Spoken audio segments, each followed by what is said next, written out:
Des recherches qui ont commencé par chercher où je devais faire des recherches parce qu'il y avait un flou, pas vraiment artistique, sur les origines de notre monde. Est-ce qu'il fallait aller au Havre, à Bordeaux, à Nantes, en Inde,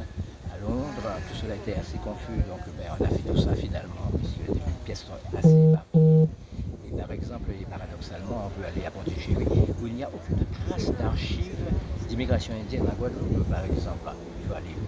aux archives de l'outre-mer, à Aix-en-Provence, par exemple, pour trouver tout ce qui concerne l'outre-mer français, dans les fonds ministériels, ça s'appelle comme ça, et trouver petit à petit la petite ligne, la phrase, le mot qui pourrait nous aiguiller sur d'autres choses. Évidemment, cela prend du temps, on vous donne un gros microfilm dont il faut savoir après trouver des codes pour avoir des cartons, des liasses, des chemises, des dossiers, des feuilles éparses qui permettent de trouver un élément parmi cette masse d'informations qui n'est pas vraiment destinée à nous, puisqu'on sait qu'à la sous-préfecture de Pointe-à-Pitre, pas mal d'archives concernant l'immigration indienne ont été carrément brûlées, se disant que ces gens-là avaient désormais la nationalité française. Nous n'allons pas garder indéfiniment des tonnes de papier, puisque l'administration était bourrée de paperasse et cela peut être changé un peu maintenant. Donc ces recherches ont abouti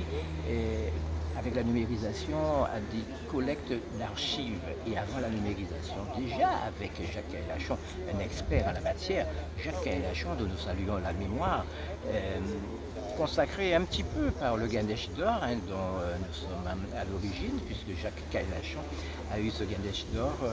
en 2022 pour tous ses travaux de recherche, auxquels nous avons collaboré à la fois à la Société d'histoire de la Guadeloupe, dont c'est l'administrateur, et moi-même dont je suis membre, tout cela dans un effort commun de trouver les choses. Et concernant les archives locales, les mairies et tout cela, ont permis de trouver par élimination. On se disait, ah oui, mais lui il est né là, lui il est né à telle date. Et finalement, on trouve, grâce aux recherches assidues de Jack,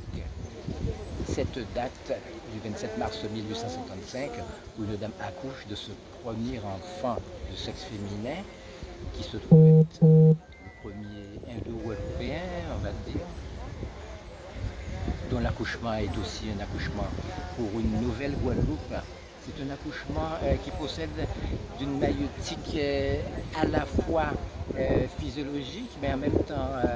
nous dirons, philosophique pour notre pays, car c'était une page nouvelle qui s'annonçait pour la Guadeloupe avec l'avènement de cet enfant qui désormais allait constituer au fil des générations et des familles une autre composante, et je crois qu'elle est importante culturellement, spirituellement pour notre pays, la Guadeloupe, où tout le monde vit en communauté guadeloupéenne globale. Il y a une seule communauté, la Guadeloupe.